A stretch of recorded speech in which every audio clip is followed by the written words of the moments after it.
This is the American Indians, Indigenous Peoples' Truths. Justice for all, the most dangerous show on media anywhere.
Hello, Leslie. How are you? Alito, Chimichukma. Good. Very happy to be here this evening to have an opportunity to talk with one of my good friends and brothers for quite a few years. So we'll be back to talk to him in a minute. Leslie, would you honor us and give us the land acknowledgement? Yes. Let's pause for a moment to acknowledge the traditional stewards of the lands that we reside on. Where I am living right now, this is the land of the Lenape people, and especially their ancestors, descendants, and all indigenous people who live now and have ever lived on this land we call Turtle Island and beyond.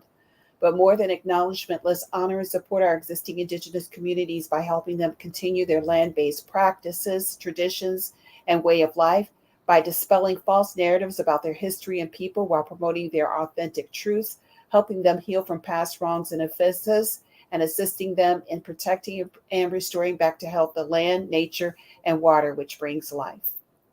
Thank you. Thank you. Thank you. Thank you. You're welcome. So before we get into a really awesome discussion this evening, we're going to do our human interest story this evening. A bit of context here. I found this today while I was scrolling through it, and I know many people who are taking care of elderly parents, family members.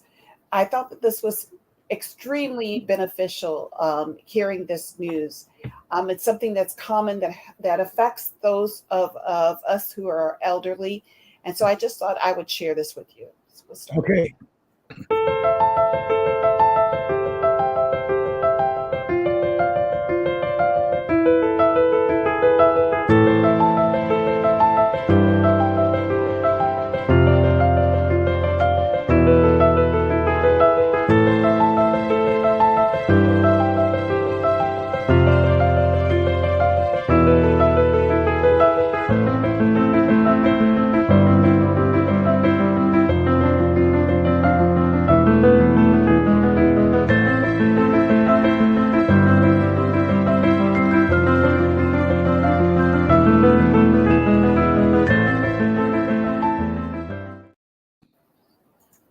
So I wanted to talk about this, and what I wanted to talk about was dementia. I have a friend, a very dear friend, who is dealing with a parent. She's a single daughter dealing with a parent that has dementia. And it's a very difficult thing to see this happening. Alzheimer's, dementia, something that affects our elderly population and those who are going to be elderly. I think that Alzheimer's starts around age 30 or 40. So I wanted to highlight this particular family. This is Elaine, and let me bring her in. Elaine is 95 years old. She has significant dementia, and she has gone viral on TikTok because her daughter, who is Randy Labar, and this is Elaine Labar, has actually recorded her mother after moving her into a memory care facility near her home in Massachusetts. And she did this during the pandemic because it was very difficult for her to handle her mom at that time. But she realized that music was therapeutic for her mother. And so now they're investigating what happens with the mind, how the synapses of the mind works when elderly people with dementia or Alzheimer's listens to music. So I wanted to show you this because it's just touched my heart so much. And let's watch this. And we're moving on to a third movement. Go ahead. Of the Moonlight Sonata. Okay, go ahead. I don't know it. That's fine. How about a little Claire de Lune? I don't remember it.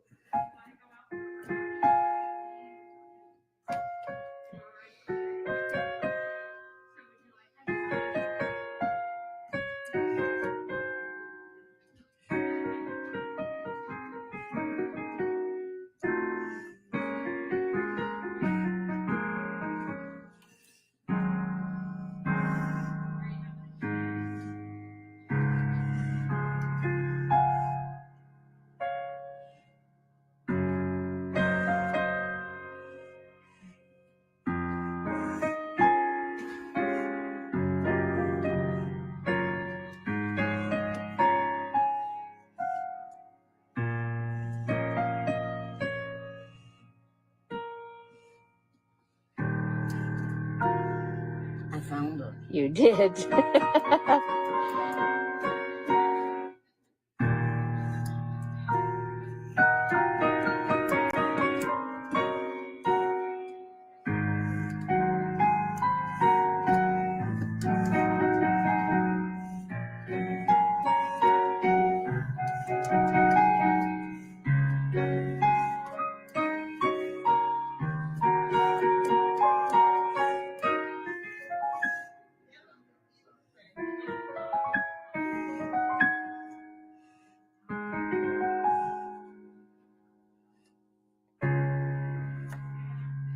That's my favorite. Good. Yeah, I'm glad you found it. Well, I know what it is. Well, put it in a special place for next time. Yeah. Okay, thank you. The interesting thing about her mom is her mother was playing music as a child. She could sight read, she has perfect pitch. And if you notice, her mother said, I don't remember it when she asked her to play it. But the minute her fingers hit those keys, she remembered that music. And I thought it was just a beautiful moment. Leslie. Hopefully that would encourage someone else out there that have a relative or a friend that's facing dementia or Alzheimer's, that they will make a better effort towards helping them. Yeah. And I think that the music is therapeutic in so many ways. You know, just going back to a moment, recurring, you know, your brain never forgets the things that it's stored up. But I want to encourage anybody who is dealing with a parent who's in an extended care facility that's dealing with this debilitating disease to be encouraged and play music from their era and watch them light up. Mm-hmm. I remember when I was a little boy, my father was one of the original ink spots, and he walked through the house all the time singing If I Didn't Care. And my mother would light up like a brand new light bulb. And he would carry my little brother in his arms and sing to him. This was a man that had lost his sight, but he didn't lose his insight. Yep. So I want to thank everybody, Sean Ruffin, who just made a statement. Yes. Okay, so what do we do now? So we're going to go ahead and bring in our guest. I want you to do a little intro if you can before we bring him in. I will do that. This is one of my friends and brothers. His name is HERSCHEL Daniels. And HERSCHEL is the chairman of Friends of Africa Union, who has helped to bring resources together, including skilled personnel, intellectual property, and assign In 2016, $30 billion. I first met Herschel in 2016 when I traveled from here to New York to be the very first person of color to address the full assembly of the United Nations on the rights of indigenous people and African people. So at this time, it gives me great honor to introduce my brother, Herschel Daniels. Well, grants me great honor to be here with you, Jay. Okay, as we come into 2023, and we got a new agreement. Okay. First one with KeyBank was the first agreement in 2016. Now, what we learned from that is who we can trust and who we can't. Yeah, that's important. Yeah, you know, what we learned from it is you could go and talk to people at the region about Fifth Third Bank in the city and say, hey, did you know about that $30 billion agreement that we signed for a community benefit agreement for 5 years? And we could be talking about it in 2021. They say, what? $30 billion agreement?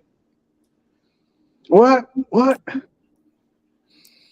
And then, you know, what are you talking about, right?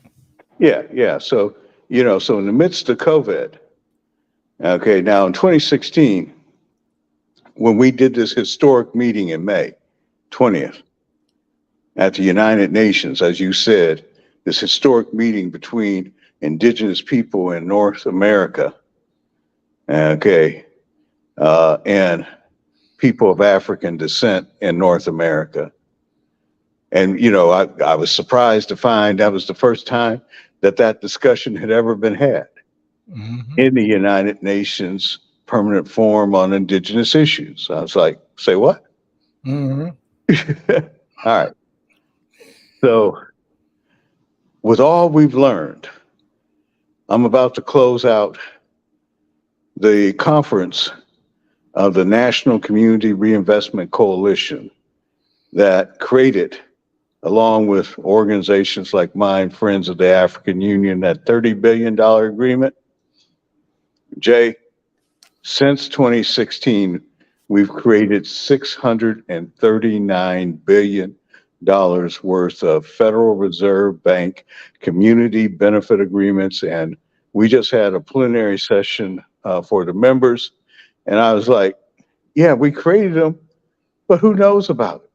You know, we may benefit. Okay, but that, you know, that's not what I'm doing. That's not what my organization, and that's not what we committed to do when we said we were going to create a BlPOCA alliance of Black folk and indigenous people, you know, us who in America in 1789, okay, when this country started on March 4th, there was three people who were treated immensely unfair. One, Native Americans, because their land was getting taken and they were being killed. Genocide. Two, my ancestors as people of African descent being enslaved. And three, women who had no rights. And so we addressed two of them. And we just got through with the United Nations Commission on the Status of Women to address the women's issues. So the whole idea of a BlPOCA alliance is Black folk, indigenous people, people of color joining us with allied white folk. Because not all white folk are bad. That's right. Prince Harry is in the people of African descent family. There may be 47 million of us by the census, but there's 55 million of us if you count Carly B, Kim Kardashian, and Prince Harry as examples of our greater family. Okay. And so our thing is, with all these bank agreements and with the administration showing that when it comes to action to save the American financial system, they can close a $218 billion bank on Friday and open up on Monday an interim bank like nothing had ever happened over the weekend. All right. Can I step in here just a minute? So, as someone who is not familiar about this raising of funds, can you all explain to us what these funds were about and how people access these funds and what Sure. what they're meant for specifically? Sure. Okay, so the National Community Reinvestment Coalition and groups like us believe in Community Reinvestment Act, which was created in 1977 to address redlining. Redlining was part of the program that the United States government under Franklin Delaware Roosevelt to save America from the poverty of the Great Depression created a housing program that guaranteed mortgages unless you were Black or Native American. And if you were Black or Native American, the book said, we're going to draw a red line. And if you Black or Native American inside that red line, you cannot issue a mortgage. And this was a manual, right? This was official government document. And so it was called redlining. And so finally, in a post-apartheid America, remember 1965, America became post-apartheid. Yeah. We started apartheid in 1868, and we entered post-apartheid in 1965. So in 1977, they passed the Community Reinvestment Act that said it was illegal to do redlining. Now, fast forward to 2016. You now have an organization with hundreds of members who believe in that, and the banks believe in us. And so they said, hey, we believe that we can reinvest back in the community for mortgages, for businesses, for community development, and give philanthropic money in an agreement called a community benefit agreement. And from the first one that was written in 2016 with Key Bank, the second one was written with Huntington. The third one was written with Fifth Third. Now, I was involved in the Fifth Third. I did not sign the Key Bank nor the Huntington because I lived in Cincinnati. Remember, this was the first ones. Right. Okay, all right.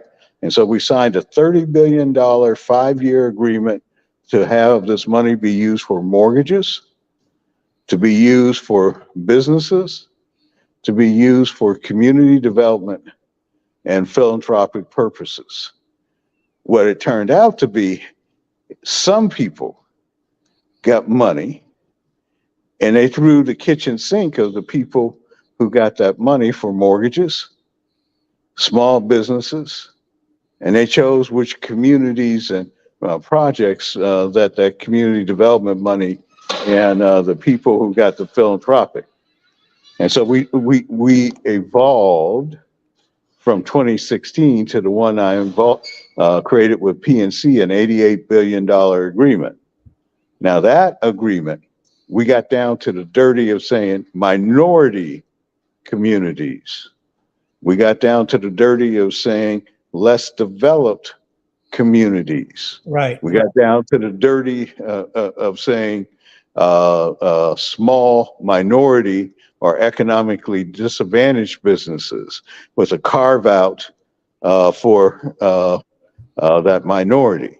Then we got in the community development, we said that it had to be CDFI, it had to be an LDC, a less developed community. We got down to the dirty because we now had hundreds of billions of dollars worth of agreements by April of 2021. And we learned from each one how to negotiate with these banks who are buying other banks and getting bigger. Okay. Mhm. And that they're buying other banks and getting bigger. And so our community benefit agreements got tougher, got more beneficial to the community. But the problem is the organization on the community side. And so that's where we're at. That's what, Jay and me started between Black folk and Indian folk. Okay, in 2016 has now come full circle because we're going back to the United Nations. That's the Indigenous Peoples Plan. Okay, that's going to take advantage of these agreements now. And so we reach out. Okay, I'm in DC, and I wish that we had gotten together earlier in person, but this electronic version, anybody who's watching this, only thing you got to do is type in NCRC space PNC space $88B. Hit return, and you'll see it. Look down that list of organizations. If you see an organization that you know, go to and call up that organization and say, yo, I want to be part of NCRC and use that money for either mortgages or business or community development or philanthropic. But if you don't see anybody on that list, give me and Jay a call via Friends of the African Union. Yes, yes. Can you repeat that just one more time so everyone type it in for everyone? Okay, so if you take Google and you type in NCRC space PNC space $88B, hit return, and you will get the NCRC description of the project. Okay, the community benefit agreement for 4 years with PNC for $88 billion. Now, in the first year, started January 2022. Now, I was having quadruple bypass that year, so I was getting sicker and et cetera. All right, but they said they did $17 billion in the first quarter of 2023. They said in 2022, they did $17 billion under it. Cool. Mhm. Cool. All right. Now it's time for anybody listening to this show. Go to that site, look at those, and if you don't see anybody else, you'll see Friends of the African Union. And you'll see Friends of the African Union SmartWise Community Reinvestment Coalition of Hamilton County. That's our model for you. And wherever you are, if you have a PNC bank, okay. Now, if you don't have a PNC bank, we got agreements with Truist. We got agreements we just signed in February 23rd with TD Bank. And that's especially, Jay, that's especially significant because it's a Canadian bank that serves First People in Canada and does a piss poor job of it. Mhm.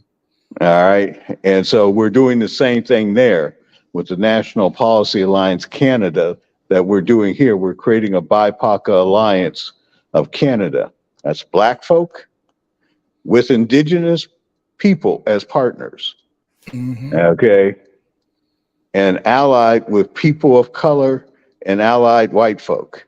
Because, people of color is usually it's a euphemism in America for Hispanics, which is just another term for indigenous people being raped by white folk.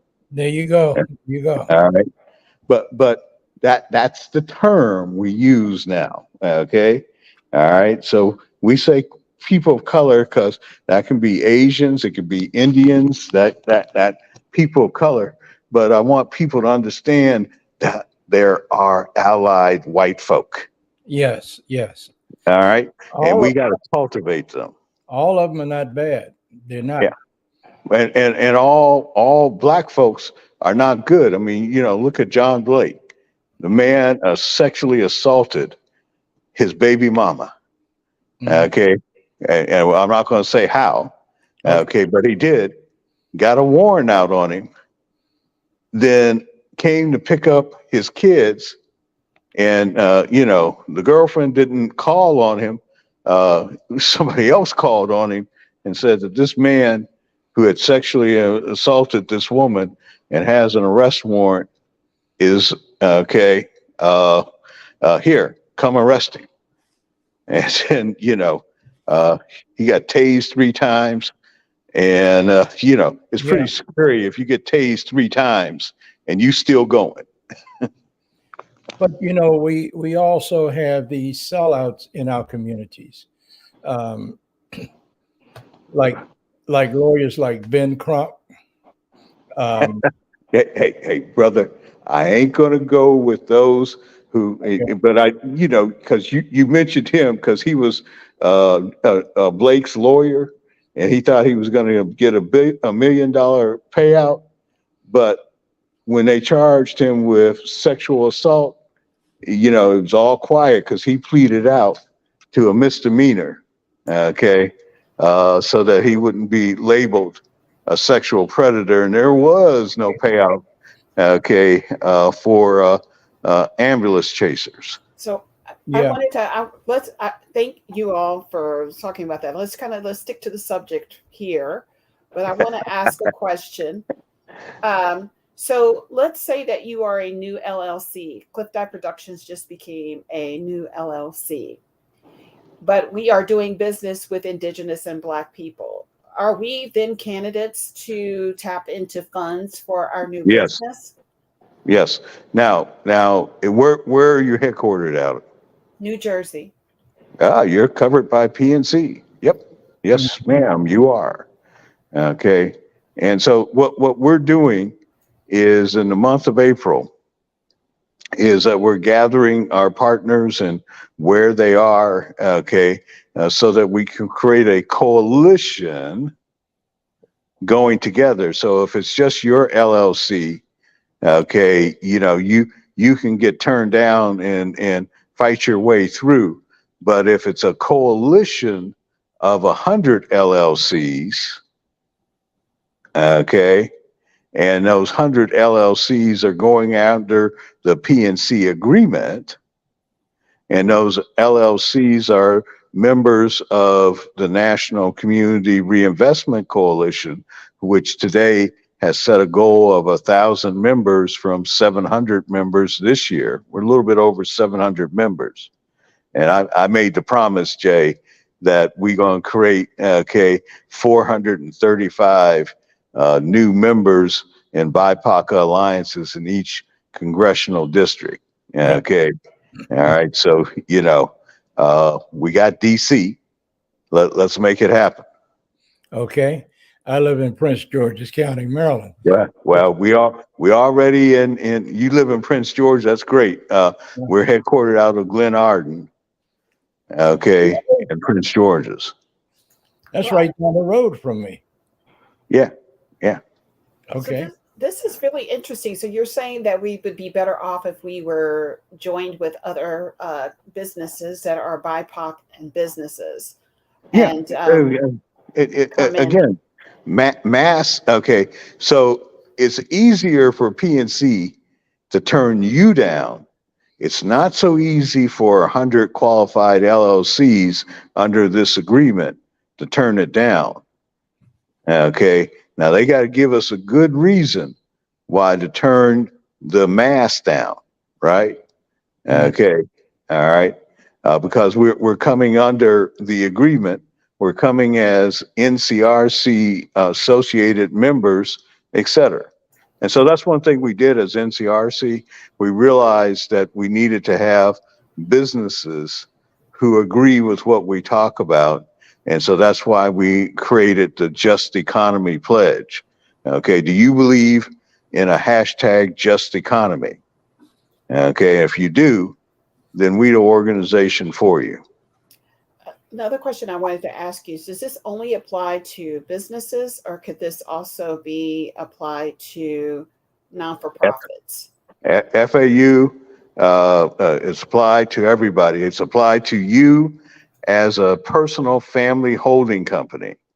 Okay, so intergenerational wealth is passed among rich people through personal holding companies or family holding companies. So we teach you how to do that. Then it's either the family company or it is your individual business. And so we show you through a partner organization how a nonprofit, did you know a nonprofit can own equity in a for-profit company? Yeah. I found that. That's interesting, but I didn't know that. That's interesting. Yeah, but the key is pay your taxes. Well, I do that. Yeah. And Yeah. why would we not pay our taxes, folks? Why would we not Hey, pay our taxes? Because there's some people who believe in sovereign citizenship. There's some people like, Wesley Snipes served all that time because he didn't pay his taxes, because he believed in that sovereign citizen stuff. Okay. And, hey, if you have $1 profit and you're owned 100% by a nonprofit, you will pay taxes just like anybody else who owns that. Okay. All right. Now, the difference is that what you get for that, and it can be set up other ways. Okay. But, ultimately, in all cases with us, if you're associated with us, you're going to pay your taxes. Now, your taxes can be reduced based on circumstances, can be this or that, but ultimately, we say, look, this is our government. And today is the day of Summit for Democracy. It's our government that's at risk. We paid for it. Native Americans, we stole their land for it. Okay. Our ancestors as people of African descent were enslaved and were chattel property. Okay. So that's our history. Doesn't have to be our future. Okay. And the joint venture between indigenous people in America and Black folk is a powerful combination because, see, indigenous people as nation states conquered by the United States have treaties, okay, which means in the United Nations with other states that they can cut deals in the United Nations. Well, Black folk now have a permanent form of people of African descent that has 70 countries that are Black run and owned. Can you explain that about that union of people of African countries? Can you explain what that Yeah, is? so, Because I don't think a lot of people know about it. Yeah, so on August 2nd, 2021, the United Nations voted after 7 years of work since 2014 to create a permanent form of people of African descent. That means all Black folk, all 1.6 billion Black folk from around the world now have one organization for them. Okay, in the United Nations. If you follow Marcus Garvey, that he wanted to create an organization like that, okay, then here's a card for it, really. Okay. All right. And so we helped do this. I used to be a diplomat for the country of Guinea. We were the senior honorary consul. So this is, as Jay told you in the beginning of this, we play real politics. Okay, we don't talk about, well, this is the nation state that we are in, and this is what they should do. We talk about the real treaty that the United States has with Native Americans, and we sat up in the United Nations and said, we are Black folk, we're Native Americans, we're going to start the discussion. At the same time, in the United Nations, we were promoting the creation of a forum for all Black folk. And on August 2nd, 2021, the nations of the United Nations agreed to do that. They made it happen. Okay. And when they made it happen, and this is what they said, and I wrote it on the cover of my first book. Okay, so I'm just going to read it to you. Okay, on August 2nd, 2021, the United Nations voted, quote, to establish the permanent form of people of African descent, which will serve as a consultative mechanism for people of African descent and other interested stakeholders, i.e. Native Americans, as a platform for improving the quality of life and livelihoods of people of African descent, and to contribute to elaborating a United Nations Declaration on the promotion and full respect of human rights of people of African descent, and that the modalities, format, and substantive, okay, yeah, I mangled that word, Okay, and procedural aspects of the permanent form will be concluded by member states and observer states with further consultations with people of African descent. Okay, and by the way, promotion, if you want to read this, go to Amazon, the Black Folks. Put it up Right. so we can see it. Let's see it again. All right. Okay. Let's see how we do that. Yeah, there we go. You just go to Amazon, put it, the Black Folks Plan. How did we get here? So, I got tired of people asking me, how did we get here? Okay. And so, from the letter from Barack Obama and to now, okay. Like I said, real politics. So this is a permanent form. There's 70 nations that are controlled by Black folk. Now, the United States ain't one of them. Yeah. Okay. All right. But we are decision makers. There's 30 million of us who vote. And, when you talk about Hispanics, there's only 32 million of them who can vote.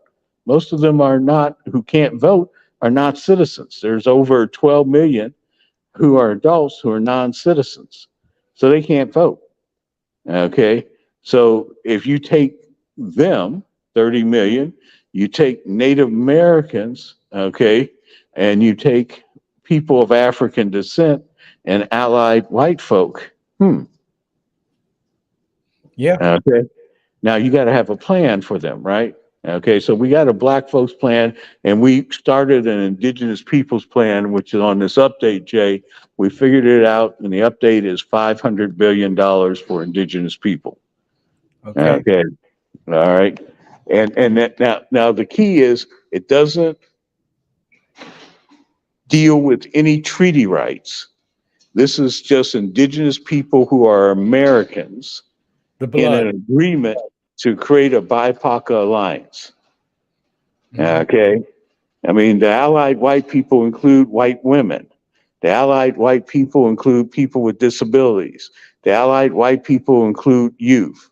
The allied white people include seniors. The allied people include those who believe in the sustainable development goals. Okay. And, again, allied people who believe that Native Americans and African Americans got a raw deal. Okay. And those who believe in human rights, that those who are seeking a better life, that, our solution that President Biden put out is Executive Order 13985 from day one. But what's happened, Jay, is, we're the AARP generation. Okay. Mhm. And, it's time for the TikTok generation to step. Okay. But they don't know how to step. They don't know what to step with. We, as native people of this land, we signed, excuse me, over 1,200 treaties with the U.S. government, and every one of those treaties have been abrogated. Those treaties were designed to take our land from us, our lands, our homelands. But not one of those treaties have been lived up to by the United States of America. But if you ask any Indian, did we live up to our part? Yes, we did. So what's your response on that one? Okay. So one, they've taken the land. Mm-hmm. It ain't being given back. Mm-mm. Okay. Because you understand how they took the land in the Declaration of Independence. If your ancestors at that time realized that they were in a war, a genocidal war. So they were going to kill every man, woman, and child. Yes. And the American colonists said, hold on, Mr. Colonial Master, the king. Hey, what do you mean we can't go any further than the Allegheny Mountains?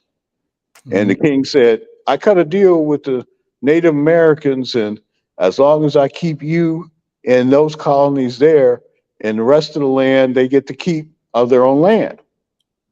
What's the matter with that? And the colonists said, we want that land. We got people in that land. And so at the end of the day, in 1776, when you read the Declaration of Independence, they made clear that it is a purpose to create a country that will take that land. Okay. And so most Americans don't understand that. That Native Americans for a couple hundred years had come to the conclusion that they were in a genocidal war. They didn't just come to it a year or two. It took nearly 200 years. Yeah. Okay.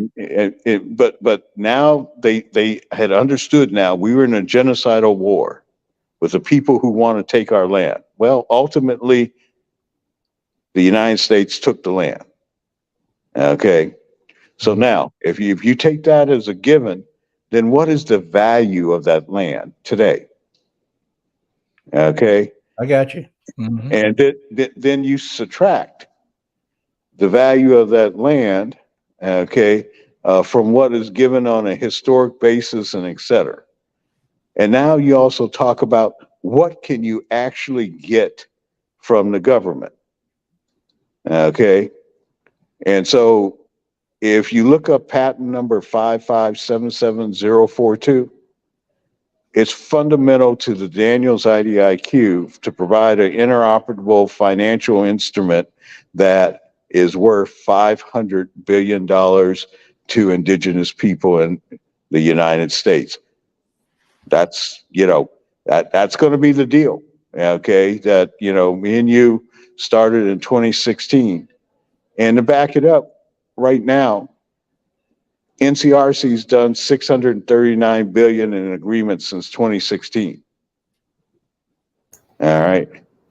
And so when people say, well, that's pretty impossible and we're owed trillions of dollars, try and get that done through executive action. Oh, no, executive Congress? Really? I have something to ask that's totally unrelated to our discussion tonight, but we just recently read in the news that San Francisco is giving reparations to people, Black people that were the descendants of those who were affected by the transatlantic slave trade. What are your thoughts on that? It's not gonna pass.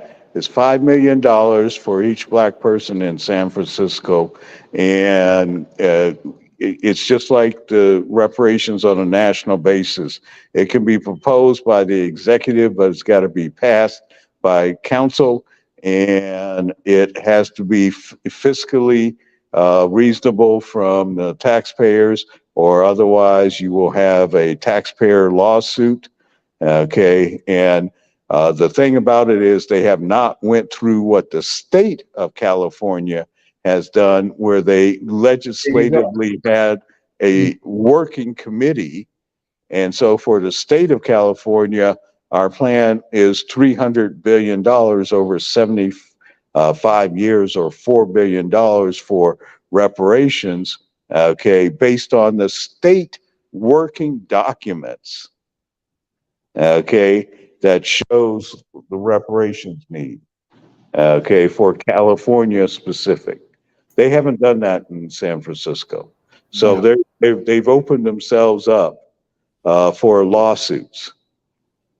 And so essentially what you're saying is that it's a big show of actually doing something, but we all know that it's not going to get to that extent because we don't and know. You have to fulfill a certain qualifications which have not been mentioned. Now understand, in America, so I was a member of NCOBRA, okay, as a national organization. Understand that when NCOBRA in the latest round did HR 40 under Sheila Jackson Lee in the 117th Congress, there were 176 co-sponsors in the House. But those 176 co-sponsors, there's only 57 members of the Congressional Black Caucus. Yep. But where do those other members have to go to be in support of this? Okay, because the Congressional Black Caucus has made it plain that they can't join it. And so, what we proposed in the 117th Congress is a new congressional membership organization around the permanent form of people of African descent. Because if America is going to survive as a number one economic power, it has to have a relationship with Africa that everybody's scrambling for resources and et cetera.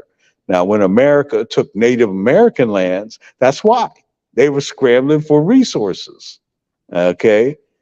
And so this whole idea of reparations is an American thing. We gave reparations to Japanese Americans. We gave reparations, who were interned in World War II. We give reparations to accidents, that the federal government will come in and help people. And so if you go to blackfolksplan.org, and it'll redirect you to the calculus that we use, that if you want to use it as a reparations requirement, that we did based on the Japanese American. And so what I'm saying is that local reparations like San Francisco, we endorse if you do the work. Okay? If you do the work. All right. And the work has been done in California. And like I said, we'll be releasing our proposition on May 25th, African Liberation Day. Okay. Because we're going to be supporting it to the United Nations. Okay. On May 30th, which is the second session of the permanent forum of people of African descent. That will run in the New York headquarters of the United Nations. But with Jay and our partners, at John Moss, and that with Cash Community Development and UNESCO Center for Peace, through April 4th, that $500 billion program will be lodged in the United Nations. And Jay, it's open for enrollment through April 4th to attend the United Nations. I'll walk you through the current process for your organization and members who want to attend. Absolutely. Okay. Well, thank you so much, Herschel, for taking time out of your always busy schedule to be with us here tonight. We appreciate it. Yeah, well, you got me, for just for you, I missed the go-go. Okay. I haven't been back in Washington for many a year because of COVID and then my heart surgery. And, before the gala tonight at NCRC, we had the go-go band. Okay. And, they called me up and they were go-going. Okay. But like I said, we're the ARP generation. Okay. For those who are listening here, because you love Jay and because, and his producer. Now, let me say, I don't know his producer. This is the first time I've met her, but I know Jay. And if you're listening to this and you love Jay, and his producer, just go to friendsoftheafricanunion.com. And we're going to post soon the BlPOCA Alliance, that I'm talking about with Jay. But if you go there, you'll see the work that we've done. We did the Permanent Forum for Indigenous Issues. Just follow it to go to 2016. But you'll see a posting soon about the Indigenous Peoples Plan. And that way you'll understand in terms of the real politics that in the World Conference of Mayors. Okay. And by the way, I like this comment. Yep, you're right. If it ain't got the go-go swing, okay, all right. I agree with you. Yeah. So Leslie, your closing thoughts? Well, this has been a wealth of information, especially for people who are of African and Indigenous, ancestry. that we can tap into these funds. I mean, we understand that if we go through all the legal parameters when it comes to what we are owed as people of color in this country, we have to be united. And if this is a means to do this, this is just amazing information. So I encourage everybody to go to the Friends of the African Union.com and just learn a little bit more about how you can tap into these funds with the BlPOCA Alliance. And I love that acronym, BlPOCA. I Yeah. like that. You know, I only know BIPOC, but BlPOCA, I like it. So thank you so much, Herschel, for just coming in and just dropping pearls of wisdom and knowledge to all of us. And there's no reason why we should not be aware. So thank you so much. Okay, I'm going to give my closing words. And then after we sign off, Herschel, hang around for a few minutes, okay? When I was a little boy, and we traveled to South Carolina every summer, it was me, cousins, and other relatives, to see our grandmother and our grandfather. He built this table all the way around this large oak tree down in South Carolina. And he would always look at us play, and he would call us together, "Come over here, you boys, get over here." And he had one question: "Do you know what it's all about?" So we would sit there and look at each other and think. And then the smallest one in the group, Mikey, my cousin, he would say, "No, Grandpa, what is it all about?" So Grandpa would look at him and say, "You know, your brother or your sister don't have to look like you to be your brother or your sister." He says, "Okay, well, what is it all about?" Grandpa would stand up and put his right hand over his heart and say, "It's not about the pigmentation of your skin or the color of your eyes. It's not about your traditions or your culture. It's not about any of those things." And he would look at us and say, "Do you really want to know what it's all about?" And Mikey would say, "Yes, Grandpa, what is it about?" Right hand over the heart. And he would look at us and say, "It's how you treat my heart. That's how you judge another human being, is how you treat my heart." So with that, I'll say to you in one of the languages that I speak, Cherokee, Danada, Goahi, Wado. And Wado in Cherokee means thank you. I appreciate all of you. Thanks for joining tonight. Take care.